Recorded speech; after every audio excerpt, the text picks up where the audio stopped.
Berikutnya adalah inheritance. Nah, inheritance ini ya kalau kita artikan dalam bahasa Indonesia adalah pewarisan. Jadi konsep pewarisan ini mirip seperti hierarki binatang dalam biologi. Kalau kita lihat hierarki binatang dalam biologi, yang paling utama sekali kan animal ya. Animal itu adalah hewannya. Kemudian apa saja dibuat animal? Nah, contohnya nanti ada mamalia, ada bird. Kenapa kita bagi lagi animalnya menjadi mamalia dan bird? Karena ternyata dari animal tersebut banyak jenisnya. Ada jenis yang bisa terbang, ada jenis yang uh, bisa berjalan, ada jenis yang bisa berkembang biak secara bertelur, nah macam-macam. Nah, karena antar animal tersebut memang secara umumnya mereka memiliki perilaku yang sama, bisa jalan, bisa makan, bisa berkembang biak. Nah, tapi caranya atau prosesnya berbeda. Nah, karena perbedaan tersebut, maka animal pun kita bagi lagi.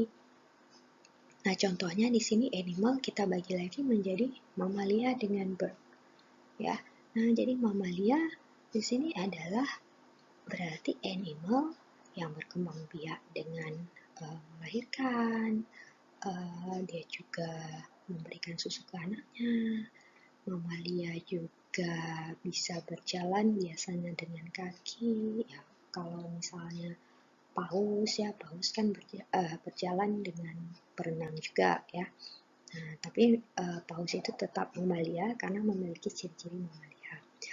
Nah, kemudian misalnya pembagian subkelas satu lagi adalah bird atau burung. Nah, burung di sini tentu banyak jenisnya lagi. Nah, namun antara bird dengan mammal atau mamalia jelas terlihat perbedaannya. Nah, ternyata misalnya dari mamalia tadi itu bisa ada ciri-ciri yang khusus dan yang unik lagi yang membedakan antar hewan-hewan yang termasuk dalam mamalia. Nah, misalnya nanti ada yang suaranya itu gonggong. Nah, ada yang suaranya itu mengiong. Nah, sehingga kita bedakan lagi mamalia menjadi dog dengan cat misalnya. Nah, kemudian waktu dilihat dog pun, oh ternyata tidak semua dog itu sama persis semuanya. Mungkin nanti bisa dilihat dari ukuran tubuhnya, bisa dilihat dari warna bulunya. Nah, sehingga dibedakan lagi misalnya dog menjadi poodle dan dalmatian. Nah, jadi makna hierarki binatang di sini yang paling atas itu sifatnya yang paling umum. Nah, kemudian yang di bawahnya dia akan mewarisi semua sifat-sifat asli daripada uh, uh, kelas yang ada di atasnya, namun dia memiliki sifat-sifat yang lebih khusus lagi. Nah, konsep tersebut kita namakan sebagai superkelas dan subkelas. Jadi, superkelas ini adalah kelas yang berada pada hierarki yang lebih tinggi, lebih di atasnya atau parent-nya. Nah, jadi superkelas ini memiliki variabel dan metode yang umum.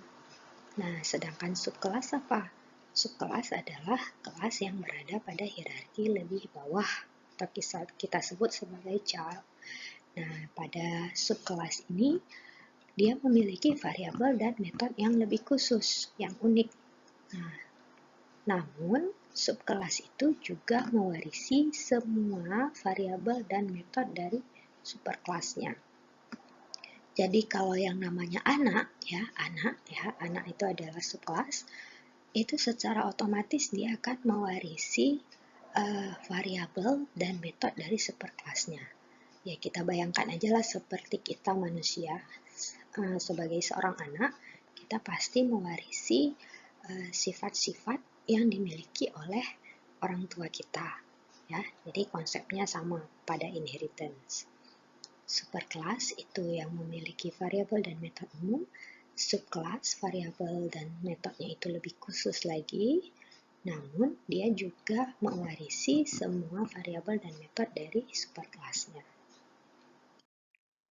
Nah, apa kegunaan inheritance? Inheritance ini juga sama seperti composition, gunanya untuk menghindari duplikasi kode. dan juga untuk mereuse, menggunakan kembali code yang telah ada, kemudian menyederhanakan code, kemudian mempermudah maintenance dan perluasan code. Jadi kalau ada perbaikan, tinggal kita gunakan code program yang telah ada, kita buat perbaikan yang baru. Nah, inheritance ini disebut relasi is a. Kalau composition has a, kalau inheritance is a, adalah ya. Nah, contohnya kalau kita lihat seperti contoh relasi binatang yang tadi, poodle is a dog. Maknanya apa di sini? Poodle ini merupakan subkelas daripada dog. Ya, poodle is a dog. Owl is a bird. Nah, owl ini berarti subkelas dari superkelas burung. Nah, bird is an animal. Jadi, burung adalah subkelas dari animal. Nah, contoh inheritance kita lihat di sini ada kelas circle dan cylinder juga, ya. Nah, cara subkelas mewarisi superkelas pada kode program Java dengan menggunakan kata kunci extend. Nah, jadi kalau pada composition itu tidak ada extend ya. Nah, namun pada inheritance subkelas supaya dia mewarisi superkelasnya, kita harus tambahkan kata kunci extend. Atau kalau kita lihat pada contoh ini, a cylinder is a circle extended by height. Jadi, suatu silinder itu merupakan circle yang dipanjangkan dengan ketinggian. Nah, sebetulnya kalau kita lihat isi daripada kelas silinder di sini tidak terlalu jauh berbeda ya. Nah, namun pada kelas silinder di sini pada penggunaan inheritance itu hanya ada height, jadi tidak ada lagi circle. Nah, kalau yang composition tadi ada circle-nya karena dia menggunakan, memiliki. Nah, pada silinder kita nggak perlu lagi. Kenapa nggak perlu? Karena konsepnya adalah inheritance. Kita pakai semua apa yang ada pada kelas circle. Jadi udah ada bawaan, udah ada turunannya. Jadi nggak perlu kita buat lagi di dalam kelas silinder. Nah, kemudian metode-metode yang lainnya lebih kurang sama juga, ya tidak terlalu jauh berbeda. Di sini ada metode konstruktor, metode get height, set height, get volume, dan get area.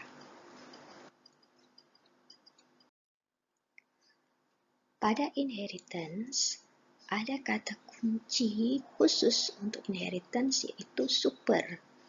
Nah, jadi kata kunci super ini digunakan untuk merujuk pada variabel dan metode yang ada pada superkelas.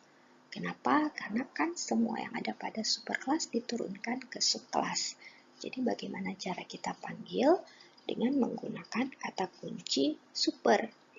Nah, pada konstruktor super juga bisa kita gunakan untuk memanggil konstruktor dari superkelas. Nah, konstruktor pada inheritance ya, konstruktor pada inheritance ini sifatnya tidak diwariskan. Ya, jadi konstruktor subkelas itu tidak diwariskan dari superkelasnya, sehingga kita harus membuat sendiri konstruktor pada subkelas. Namun pada subkelas ya kita bisa memanggil konstruktor superkelasnya dengan menggunakan kata kunci super.